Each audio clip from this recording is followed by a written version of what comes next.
I have a little bit of something that I'm going to show that's going to connect a little bit to the Wizard stuff, and then we'll end it for the day because I can see we've already been on here for an hour and a half. So thank you guys so much for being on here. All I'm right, going Matt. to flip over There we go. here like so. I'm going to show you guys something that you could do with Wizard right now. Okay. And Lisa Marie, this is something that you probably benefit from quite a bunch, and I'm going to show you. First things first, I don't mind sharing a little bit of what I'm up to. This is the new platform everyone's talking about and using. It's called Luma Labs.ai.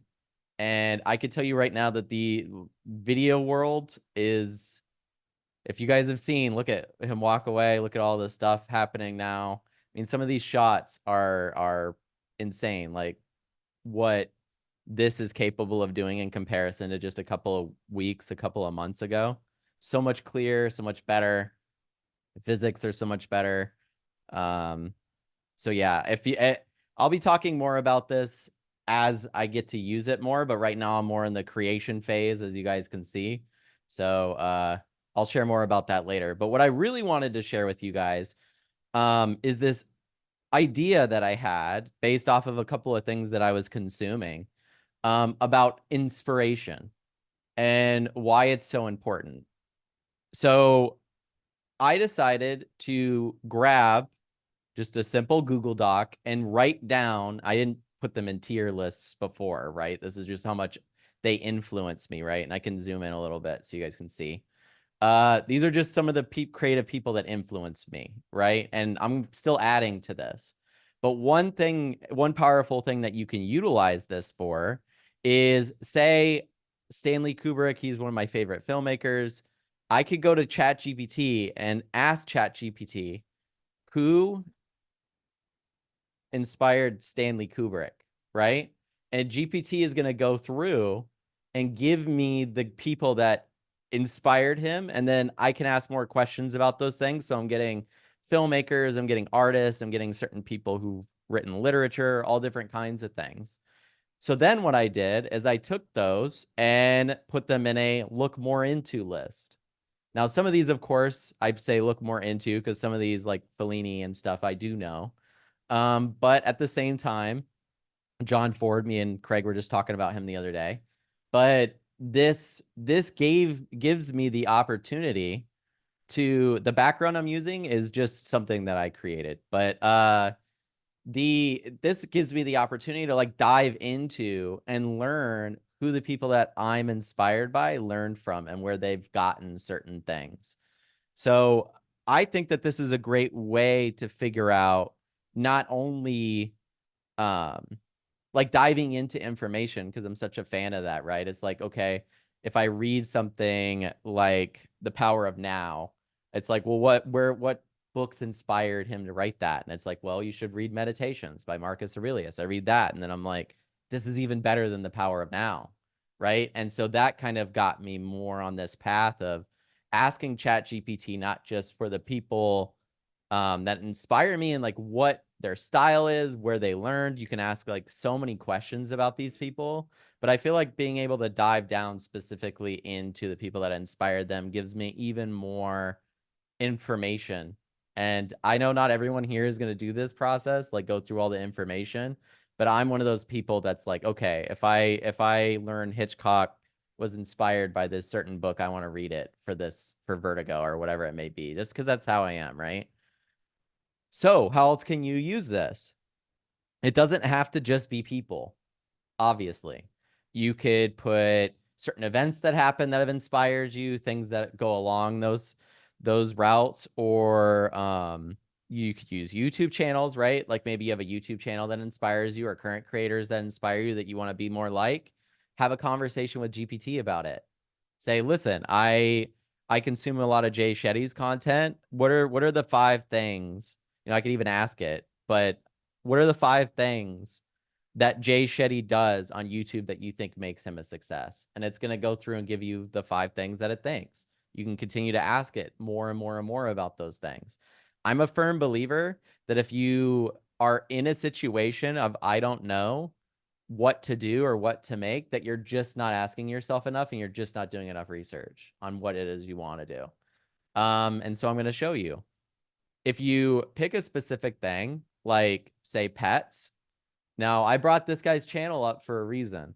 He has 730,000 subscribers. So dominates all of us, basically, right?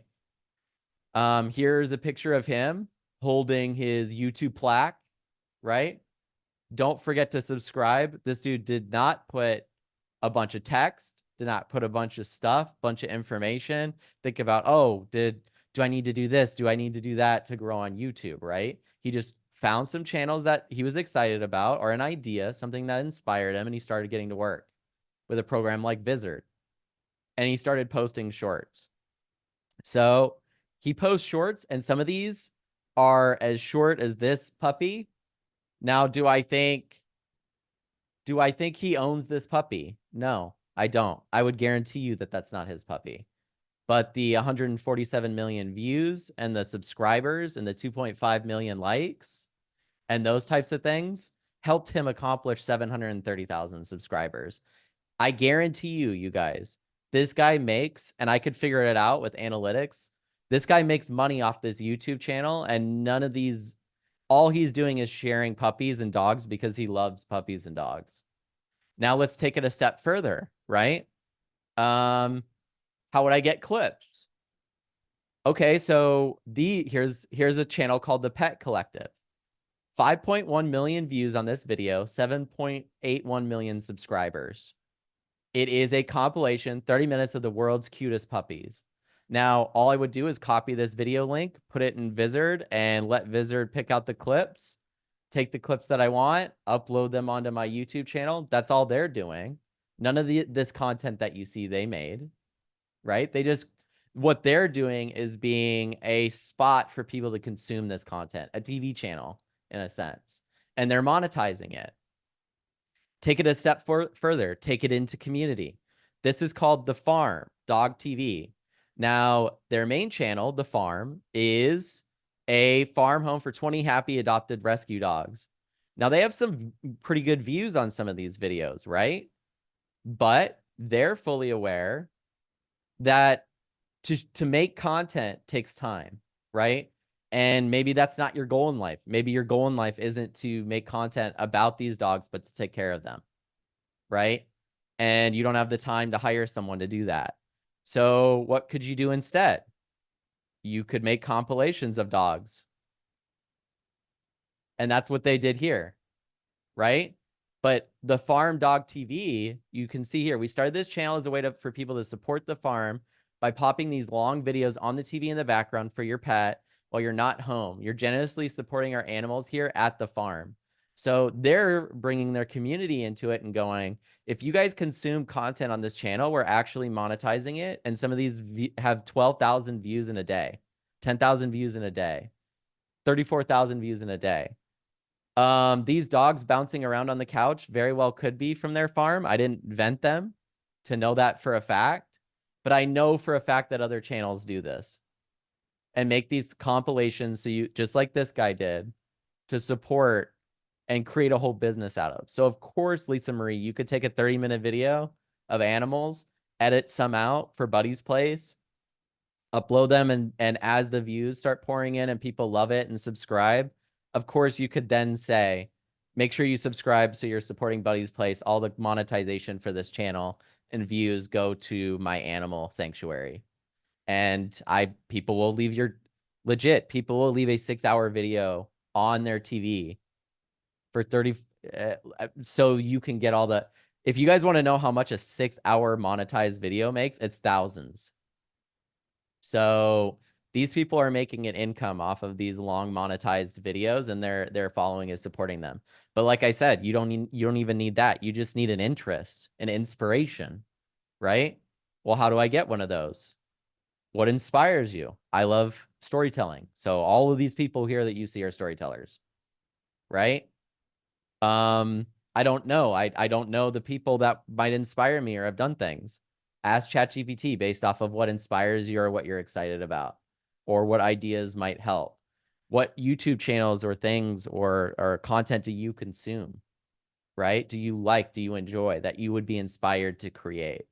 That's what you use these tools for. These are such great tools in refining ideas and refining inspiration.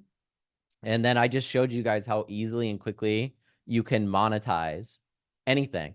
This could work for sports. Now get this. The interesting thing about shorts in comparison to long form content is it's a totally different ad platform. You're not going to make as much, but the requirements are way less. So can you use copyrighted music over it? Yes, you can.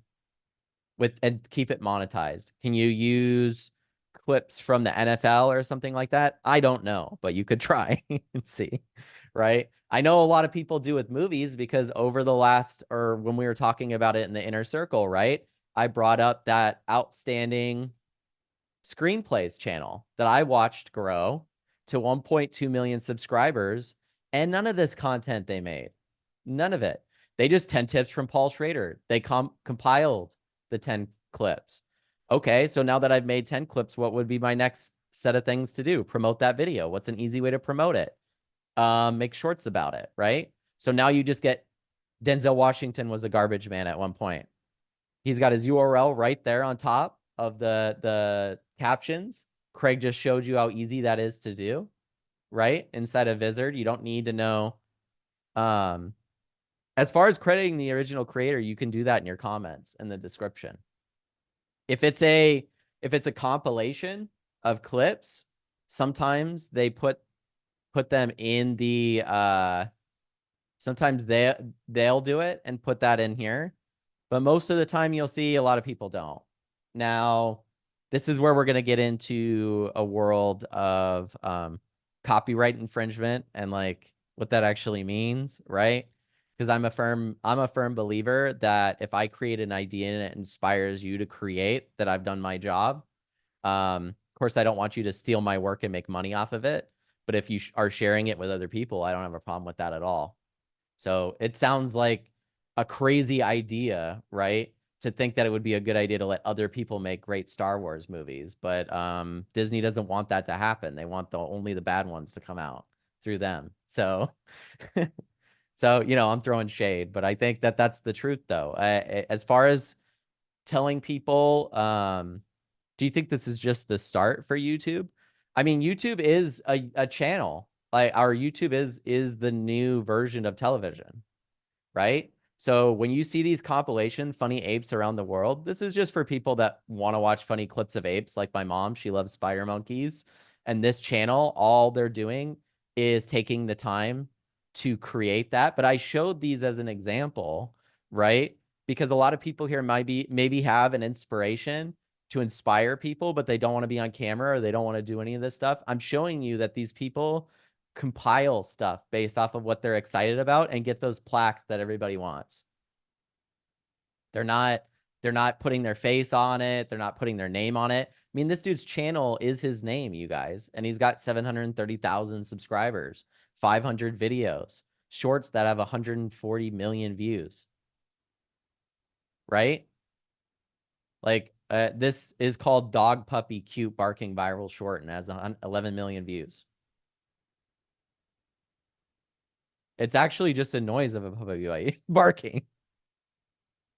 But that just goes to show, though, that if you start somewhere, I bet you some of those videos are some of his oldest videos. He's still figuring out what he was doing, how to do it, how he wanted to do it. Maybe Vizard didn't exist at that time. And he went, I can't afford Adobe Premiere or any of these tools. So I'm just going to use what I know. I'm going to try my best and just start making things. And then 740,000 subscribers later, he's got a monetized channel. So yeah, that's my little spiel. If you guys do want some homework, I would say, since we're doing the Imaginators tomorrow, to sit down and ask yourself what inspires you. Write 3 things down, ask GPT about them, find out more about the people that inspire you or the things that inspired them. The more that you seek that stuff, the more you're going to find that you're just in great company. Because, you know, like for me, for a while, a lot of the ideas and stories I would write, I thought were weird until I sat down and watched like a David Lynch movie. And then I went, oh, I'm right at home. Like, yeah, there's weirdos out there like me that write stuff like Twin Peaks and all this stuff like that, right? So I'm in good company. And then I ask GPT, who inspires David Lynch? I go through and start watching and reading some of that stuff. Oh, I'm in even better company. This dude found the weirdos himself, and it was harder for him to do. He had to go to a library to do it or something, right? So that's really all I have to share.